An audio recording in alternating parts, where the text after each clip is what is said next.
Hello, and welcome to the latest of our regular series of live events. It's HR on the Offensive Live. It's me, Chris Howard from Lace Partners, joining you as always on this Tuesday. We're going morning today. Usually we do these in the afternoon, but we thought we'd go a morning one today. And I've got our Chief Executive Officer, Cathy Akatopoulos, joining me for what I think might be a bit of a buzzword conversation, Cathy. Hi, Chris. Great to be here again. Yeah, lovely to have you on. Now, the buzzword, as I mentioned it. So I saw an article in People Management, which is actually it's referencing this idea of hushed hybrid. And the article was talking about how you've got instances where some organizations are finding that line managers are almost doing a bit of an off-the-record approach to getting to offering hybrid working. Because as we've seen, there's been post-pandemic, and particularly, I mean, I know countless friends and I've got colleagues who work in hybrid environments, and quite a lot of organizations are going down the route of, well, you know, mandating 1 day in the office, 2 days off in the office, 3 days in the office, depending on the type of business it is. I read this article and kind of thought, is this another buzzword, or is there something a bit deeper into this? So I just wanted to grab maybe 5 minutes and just get your take on it, because I think there's a couple of interesting bits in here.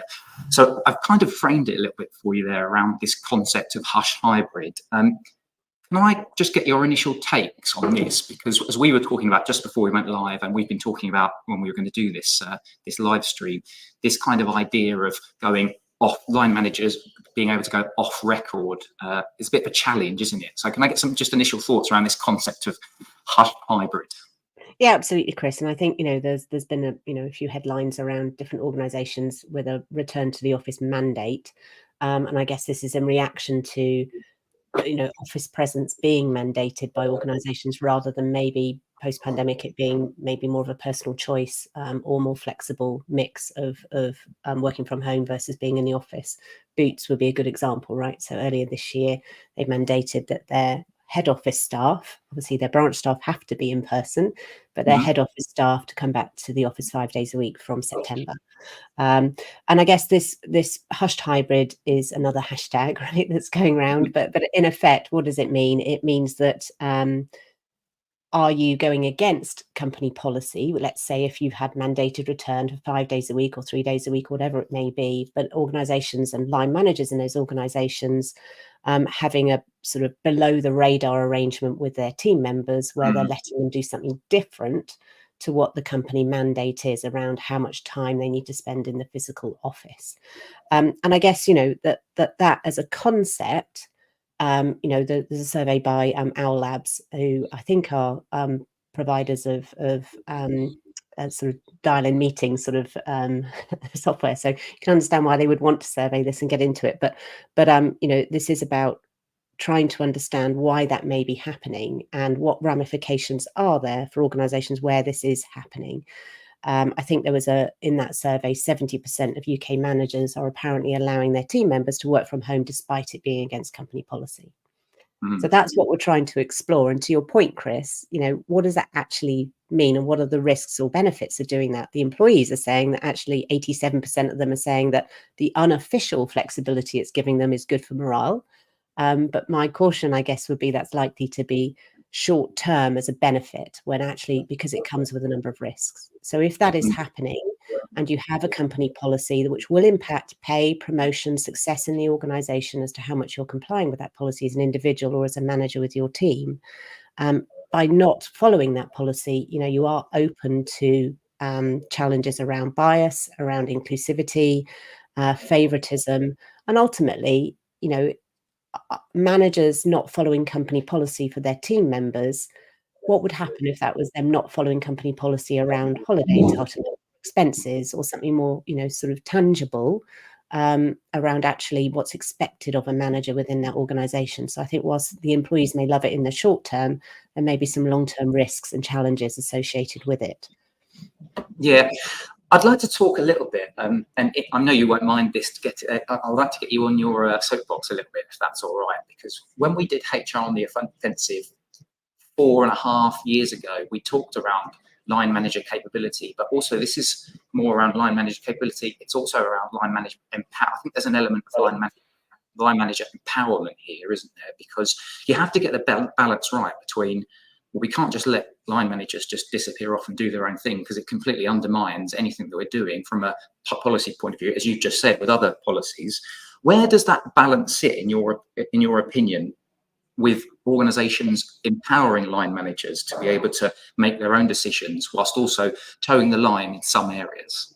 Yeah, well, I think there's a difference between empowering line managers to make a discretionary decision on behalf of what's best for their team or the individual that they're managing, versus line managers paying lip service to policies, right? And I guess we have to go back to, if there is a return to work office policy, we have to go back to the question of why has that been put in place? And from a business-wide perspective, what are the business benefits of asking your employees to come back to work? And is it fundamental to the commercial success of that organization? If there are good commercial reasons why it's important to come back to work, then those need to be clearly communicated and understood by the workforce and by the managers. And therefore, if you're not then complying with that policy, what's the implication of that, right? Because ultimately, if we all buy into the fact that that's sensible for our business, then actually they're not adhering to that policy has to have implications. And I guess, from my perspective, the importance of having, the consultation and the discussion process that needs to go in place when you are announcing or prepping for what is your official policy on how many days you want people to be in the office. If that's been well managed and you're having those conversations and people have been listened to and they understand the reasons why this is required, and there is some flexibility in there where it makes sense to work from home or where it makes sense to be in the office, then actually not sticking to that policy would be less of a challenge, right? So I think in instances where this is happening, for me, it's about saying, actually, why is it happening? And understanding if people are doing this, it's because they're finding it difficult to comply with that policy, or it doesn't meet what they really want out of work. Right. So actually, for me, it would trigger a conversation of, well, let's understand why it's going on, what it is that people really want, and is that possible to accommodate in this organization or not? It may be a transitionary phase if you've just introduced a policy, for example, and therefore actually monitoring and understanding where people are working from will be really important to see what impact it's having, and the continued listening to those individuals about how they feel about the change and how it's landing. So if it's a transitionary challenge, then that should be well understood. But to have an ongoing challenge where individuals are not sticking to company policy is a broader cultural question. And to your point, as a people manager, there should be discretion, there should be empowerment. But if there's a good reason why that policy is in place, then I can understand why the company would expect it to be adhered to. Yeah. So I just wanted to maybe just take 10 minutes on this. I think we've talked a little bit around the cultural side, implications. We've touched a little bit around, transitionary periods, as you mentioned, the precedents, like the balance that needs to be struck. If you're a HR professional watching this video now, perhaps you've heard about hushed hybrid, and you're starting to think, well, what are the sort of takeaways that I should be thinking about, or what our team should be thinking about for the business? Is there any kind of final bits that maybe we haven't touched on before we disappear off at today's live stream? Yeah, absolutely. And I think that depends on where your organization that you're working in stands right now in terms of its messaging around where people work and what flexibility you can offer. I can understand, in a Boots perspective, for example, people who are in their retail outlets have no choice but to be at work, and therefore for the rest of the business to align with that culture and respect the challenges that the rest of the workforce are placing, are under, to be physically present, then I can understand culturally why it would make sense to encourage others who have maybe more choice to also be physically present. But I think for me, it's about understanding from your own business point of view, what is the current position? How well is it working for you? What do you need longer term in terms of your skills development, your culture, your collaboration, the communication, the training of new recruits, for example, onboarding success, all of the things we know that are, impacted by not being physically present. What works best for your organization? But the primary thing then is to have that consultation and listening exercise where you really understand how people feel about it.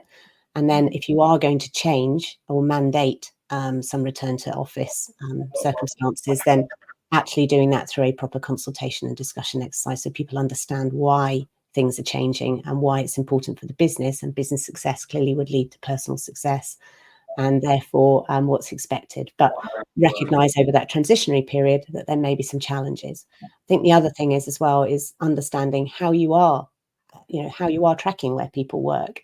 How do you stay on top of whether people are at home or in the office? Just from a health and safety point of view, knowing who's in which physical building in case there's some form of, fire or disaster or whatever it is, right? At a very practical level, there should be a way of understanding where people are working, and then therefore tracking or monitoring whether that is actually happening or not, without necessarily being big brother about it. There's a practical aspect of knowing where people are within your business that would give you a clear indication of whether the policy is working or not for you as a business. Yeah. So we've got a couple of, thank you very much for that. Obviously, there's a few bits that Cathy mentioned there. If you want to have a chat with us around, there's a few kind of areas that this links into as well, things like employee value proposition, bits like that. So if you do want to have a chat with us, there's lots of information on Lace Partners' website. If you go to lacepartners.co.uk/insights, you can see a lot around. We've done so much work. We've got a whole campaign on experience. We talk a lot around employee value proposition. We've done a couple of bits with some of our partners around culture as well. Guys from Dragonfish and Engage as well, so definitely worth checking those out too. But Cathy, thank you very much for jumping on just to talk a little bit around whether or not this is the latest kind of trend buzzword, or whether or not there are some underlying things that HR teams they need to think about. So Cathy, thank you very much. Pleasure. If you want to get in touch with us, please feel free to reach out to Cathy or myself, but from myself, from Cathy, thanks very much for joining us on this quick live stream, and we'll catch you next week. Bye-bye.